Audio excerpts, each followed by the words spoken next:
Bang, gua ngerasa sebenarnya wajar-wajar aja nggak sih kalau pembalap tuh keluar dari F1 karena perubahan regulasi. Kayak ibarat lu tuh udah nggak demen kerja di suatu perusahaan, tapi terpaksa kerja di situ karena gaji lu gede, dan emang awalnya lu suka sama kerjaan itu, sampai akhirnya enggak.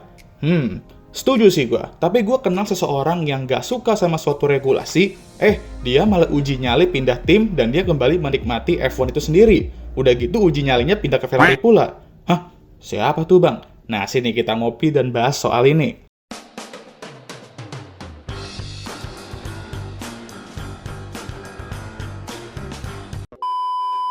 Bayangin, lu mencapai peak lu di F1, meraih multiple Jordan dan menjadi sang penguasa F1 di saat yang sama. Seketika, perubahan regulasi membuat lu jatuh sejatuhnya kayak gua kalau ngeliat senyuman Emma Watson tuh langsung jatuh ke hatinya. Namun di saat yang sama, lu tuh nggak kabur. Lu hanya pindah tempat dan mencoba untuk refresh. Ya, pembalap itu ialah Sebastian Vettel. Mencapai peaknya di Red Bull meraih 4 gelar Jordan dari 2010 sampai 2013, tibalah regulasi V6 Hybrid dan dia langsung drop dan tidak menyukai regulasi ini. Tapi dia uji nyali pindah ke Ferrari, dan kenapa gue bilang uji nyali?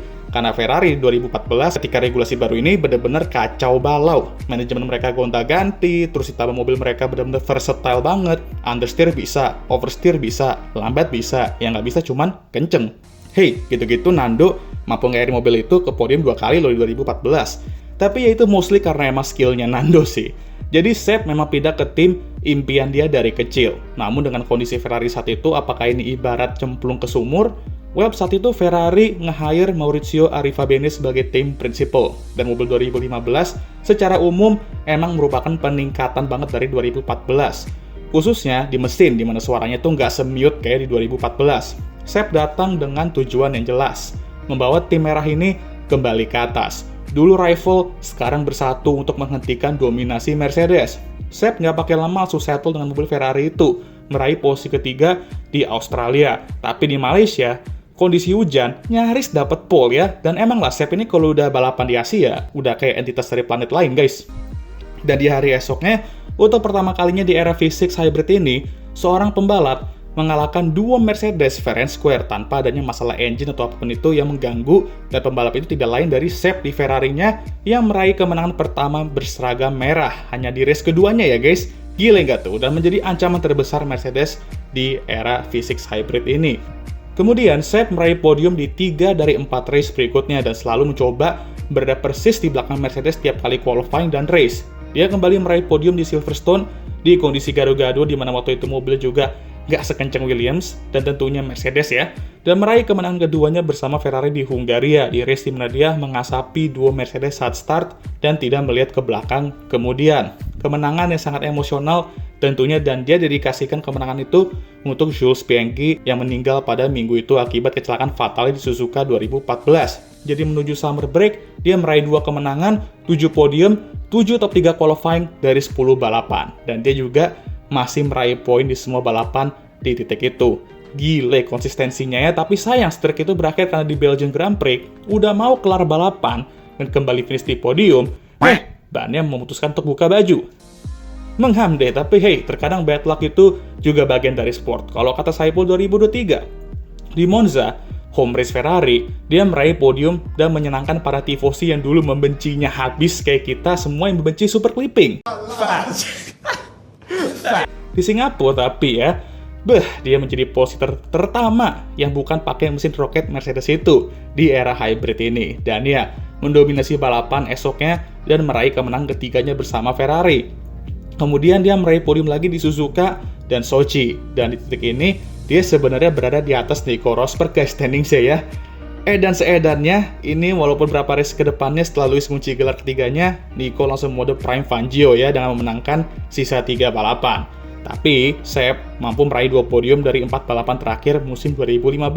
Seb finish best of the rest selain Mercedes di klasemen. Meraih 3 kemenangan, 1 pole, 13 podium ya, dimana musim itu di setiap balapannya kita dikenyangkan sama German Anthem ya. Karena yang menang ya cuma Nico dan Seb ya, dimana mereka jelas pembalap Jerman, dan Lewis Hamilton yang mengendarakan Mercedes, brand Jerman, sehingga lagu kebangsaan Jerman dipasang untuk konstruktor.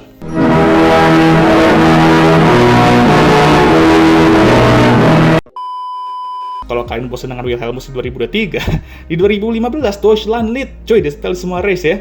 Jadi apa yang kita pelajarin dari Sebastian Vettel di 2015 ini? Ya, dia menunjukkan bahwa dia tuh layak kita berikan respect. Dia udah jelas tuh nggak menyukai regulasi V6 hybrid ini. Bahkan Christian Horner sampai ngomong dia tuh nyaris saja keluar dari F1 setelah 2014. Ya bayangin aja guys, dari peak-peaknya turun ke regulasi ini nggak mencapai kemenangan dan sama sekali nggak enjoy ya kan. Tapi Seb memutuskan bahwa mungkin dia hanya perlu sedikit tantangan baru atau tempat lain lah kesannya untuk refresh ya.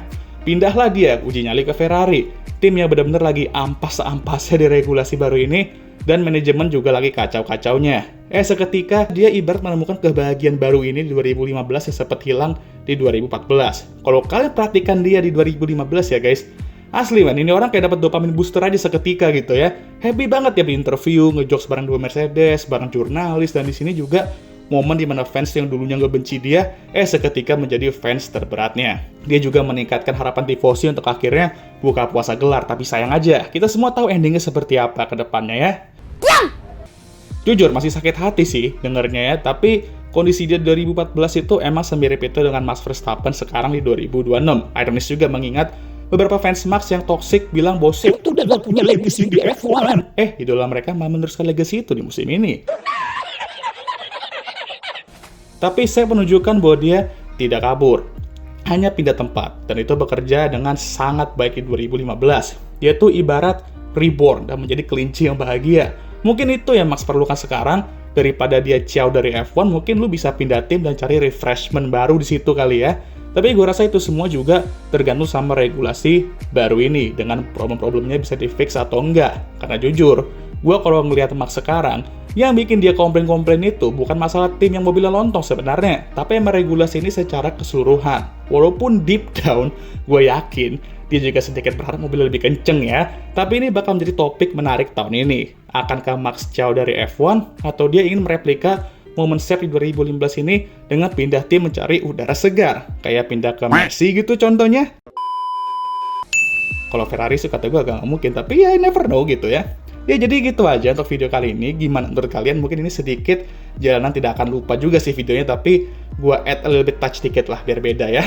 Karena gue udah pernah bahas sebelumnya tuh, Jalan Tidak Akan Lupa Sebastian Vettel 2017, kan bisa cek juga tuh. Ya menarik lah untuk mendengar opini dari kalian, apakah pembalap anomali Belanda itu harus mengikuti jalan yang sama kayak Seb, atau emang mending cabut aja dari F1. Oke lah, jangan lupa untuk like, subscribe, dan share video ini, dan jangan lupa juga untuk menyalakan lonceng notifikasi agar kalian semua tahu ketika gue ngupload video baru. Jangan lupa juga untuk follow Instagram gue, Daya, Abrangnya Capek. Ini F1 masih belum balik guys, masih ada 3-4 minggu lagi. Gile, lama kali. Oke guys, seperti biasa video ini akan ditutup oleh Okay guys, thank you for watching.